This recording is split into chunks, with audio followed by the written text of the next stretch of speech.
Carolyn, and welcome back to my RV life, and welcome back to part 2 of my Lake Shawnee Abandoned Amusement Park series.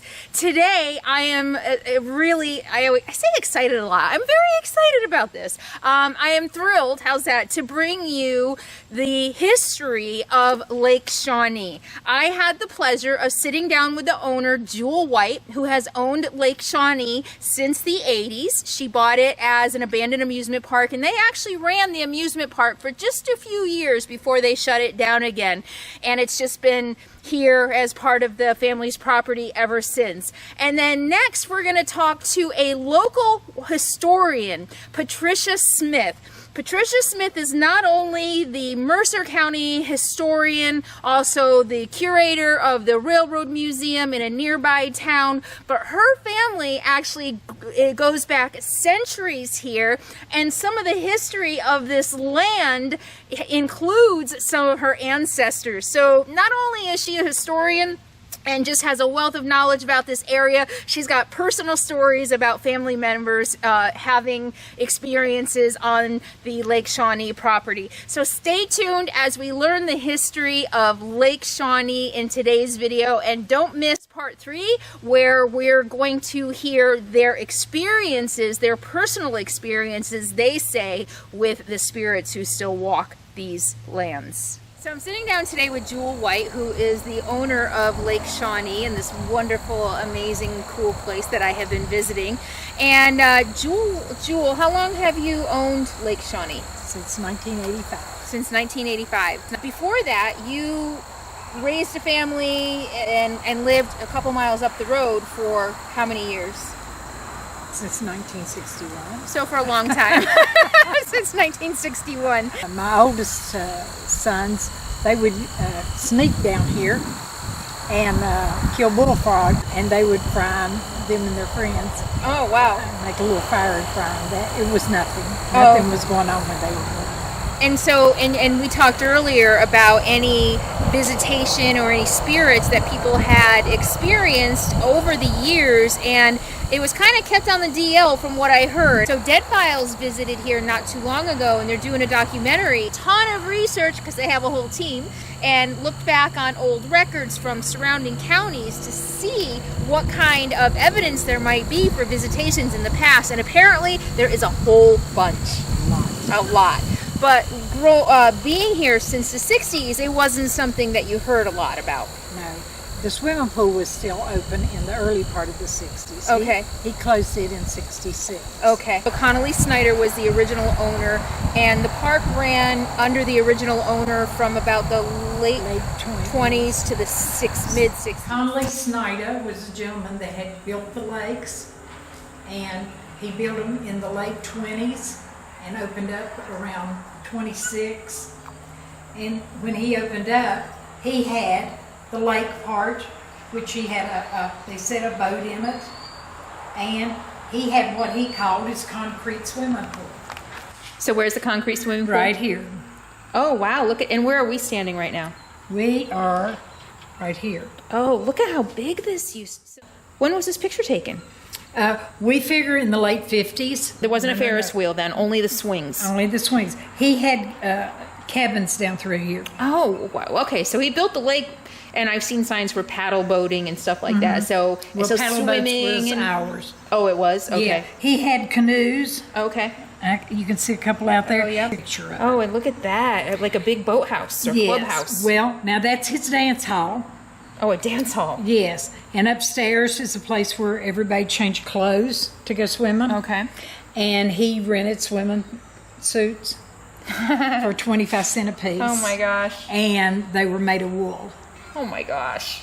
Wow. And the article that we found on it said it wasn't anything for him to rent them at least a couple of times a day. One suit. Probably without washing them.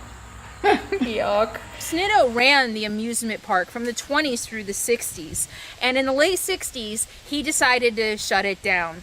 The liability, all of the problems that were happening just were too much, and he decided it would be best at that point just to shut it down. So, Jewel, once Snitto shut down the amusement park, did anybody live here? No, he had cabins, and he rented the cabins out, and he had the swimming pool. Okay. His concrete swimming pond. Okay. And they had a lot of picnics and stuff like that. Okay. And so what made you decide to buy it? Well, my husband worked here when he was in high school. And he just had the dream of always owning it. Oh, wow. So at the time that you bought it, you had no idea that it might be haunted, that there might be spirits here. No. Or you certainly didn't know that there was an Indian burial ground. Not the one with the trading post. We just knew that there was a little location up there where some had come in and just camped and stuff like that. My sons came up with an idea that they wanted to have a mud bog out in the field. And that's where they made a big mud hole, and they let cars come and try to run through it. Oh, and this was while your carnival was open. Oh yeah, when all the rides were going and everything. They decided they didn't have enough room, and so they wanted to move down by the river, and that's whenever they started grading, and they found artifacts, and we called in two professors, and they started digging, and that's how they came up with the Indian burial ground. So you didn't know when you bought the property that this was on an Indian burial ground? We knew that it had a small reservation. Okay. They would just visit every once in a while and stuff like that. But we didn't know that it had a trading post. So they started grading and they started digging up artifacts. What did you do? We called the professors in, and they came in and they did some digging. They uncovered some of the skeletons, a lot of the artifacts we found as they were digging. And they researched these and came up with what kind of foods that were here. That's how they found out it was a trading post, because there were foods from the north, from the south, everywhere. Oh my gosh. They found different foods. And when they got all uncovered and everything, or some of them, then we went to D.C. and we talked to the Indian Relations? Yes. Indian Relations, I think they're called. up in D.C.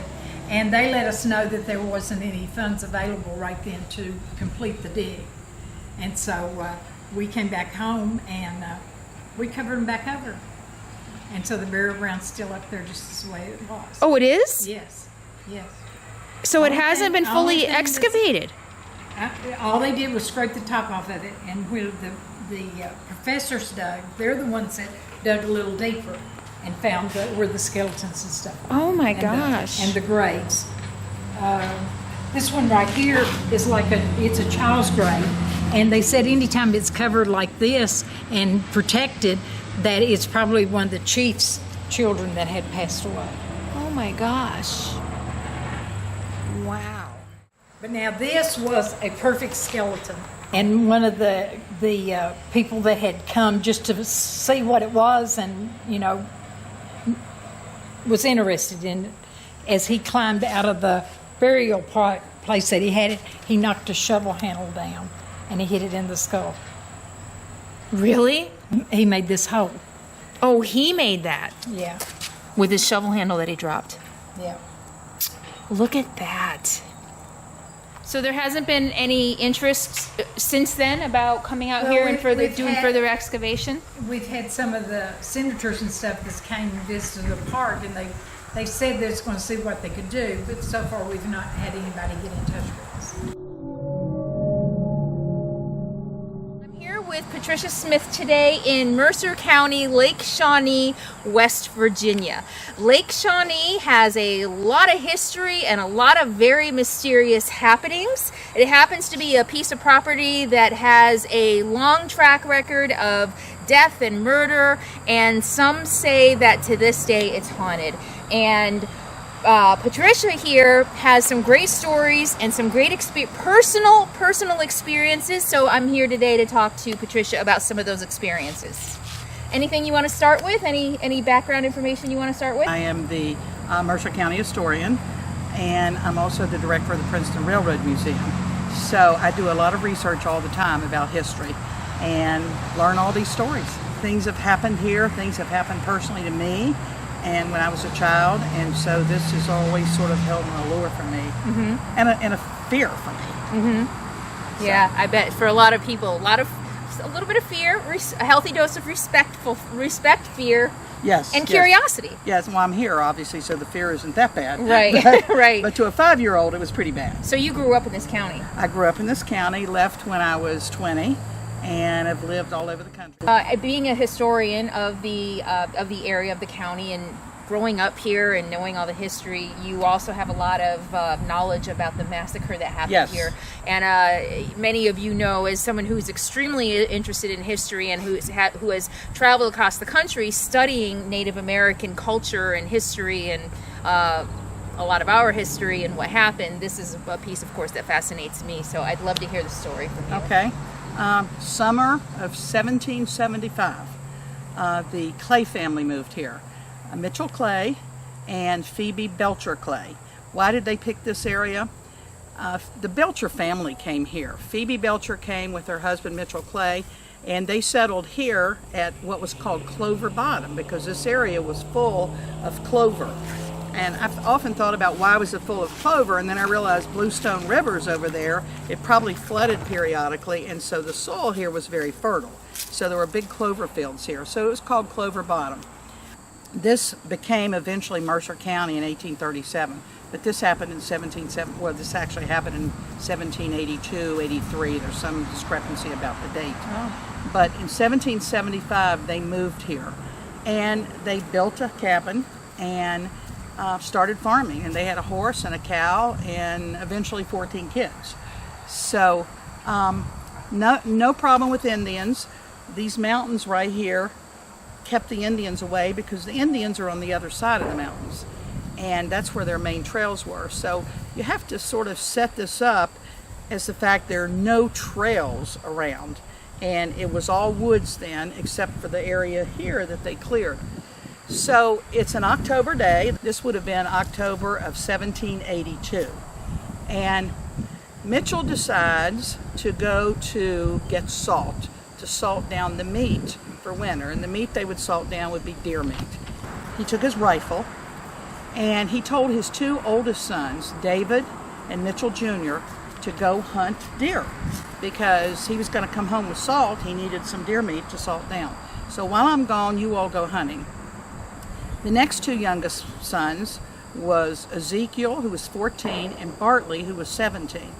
He told them, build a fence around the wheat field. So he and the 2 elder boys leave, he going south and them just going off through the woods. They took their rifles. So now there are no guns here. Phoebe's here, pregnant, with I don't know how many kids at that time, maybe 12. And she's here by herself. So the 2 boys are out building the fence. Tabitha, the 20-year-old girl, and some of the younger girls were over at the Bluestone River over there washing their clothes, because that's how you wash your clothes, in the river. They hear a huge commotion and a very violent sounding commotion, and so they come running back to the house from the river. And Tabitha sees 3 Indians attacking Bartley and Ezekiel. Tabitha shoos the girls into the house, and she sees one Indian on the back of Bartley, and he is attempting to scalp Bartley. Now, what she probably didn't know is Bartley probably already was dead. But how they scalped you, they cut from behind your ear all the way around this way, and then they just grabbed and pulled it off. The reason they scalped was because the French had taught them to do that. The French were in the French-Indian War. For every Englishman they killed, the French would pay them a bounty. And the only way they could prove they'd killed an Englishman was to scalp it. So that was not an Indian thing. Oh that was my a gosh. French taught thing to the Really? to the Indians. Yes. So What? Did you guys know that? I did not know yeah. that. So that's why Indians scalped. That's how they Wow. learned from the French, as a way to say, look, here's an Englishman we killed. So he's scalping Bartley. Tabitha runs in, hits his arm, and knocks the knife away from him. Now Phoebe is at the cabin, and she has no weapon, and she's got all these kids. She's not coming out to help because she's got to worry about all the kids there. And she's pregnant. And she's pregnant, and she's got toddlers. So she's barred the door, and she's looking through the little cracks. She sees the other Indians laugh, and so she thinks what happened then was pure, revenge. he grabbed up the knife that Tabitha had knocked on the ground, and he stabbed her to death over and over and over, just hacked her to death. And Ezekiel was the 14-year-old. He stops fighting. He's fighting the other two Indians as well as he could. So he stops fighting, and Bartley's on the ground dead, half scalped. Tabitha's on the ground hacked to death.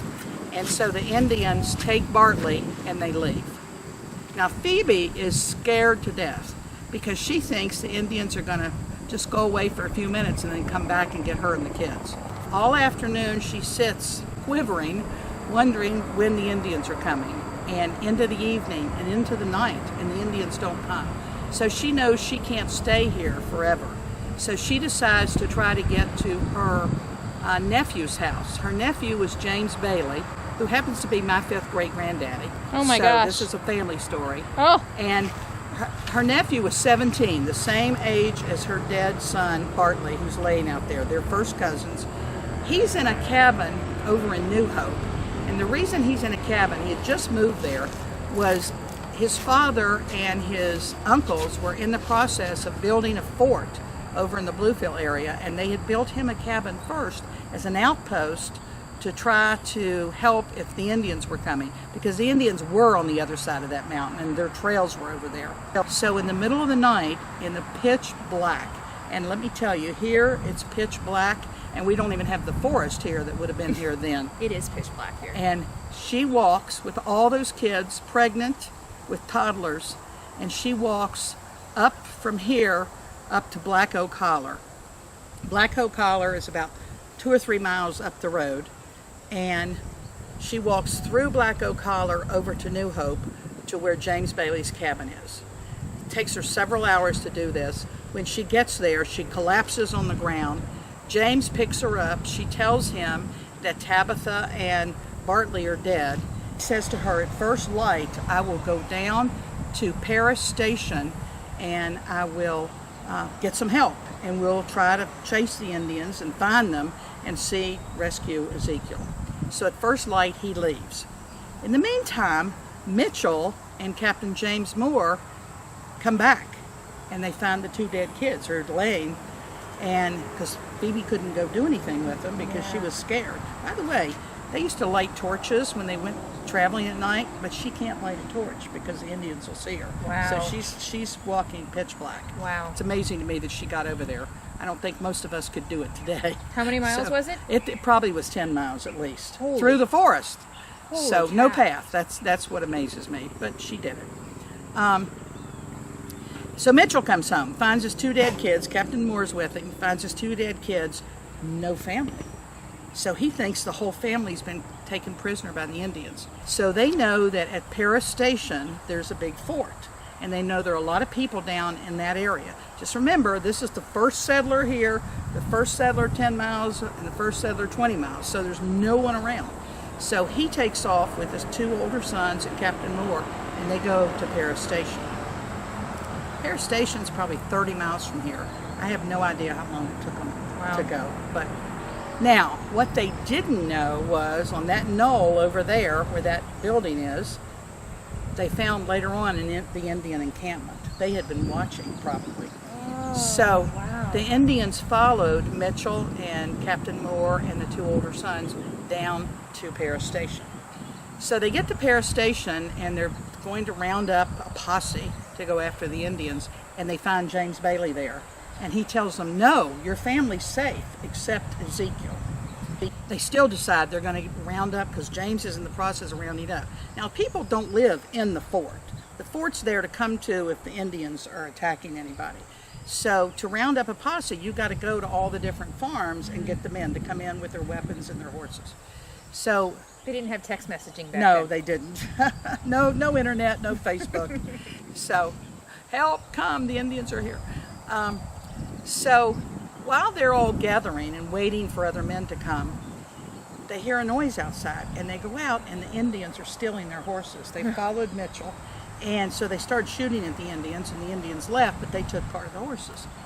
Now, you take my kid, that's one thing. You take the horses, that's a whole different subject. So now the settlers are really fired up. But there were 11 men in this party I call it a posse that went out after the Indians. Come up on the Indians, and the Indians are all asleep on the banks of the Kanawha River. And their horses are there, but they can't see Ezekiel.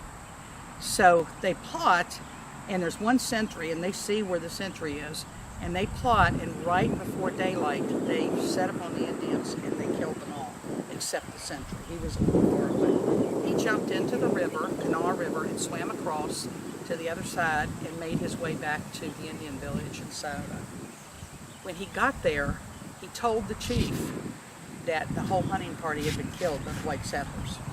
The chief had Ezekiel. He was going to sell him as a slave. They did that to their white prisoners that were in good shape. But he was so enraged at this that he had Ezekiel, they set up a fire, and he burned him at the stake. Now, the settlers have their horses back. No Ezekiel.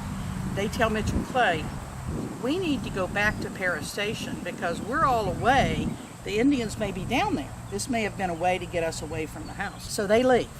And Mitchell Clay said, I don't have my kid, so I'm going to the Indian village to see if I can barter for my child.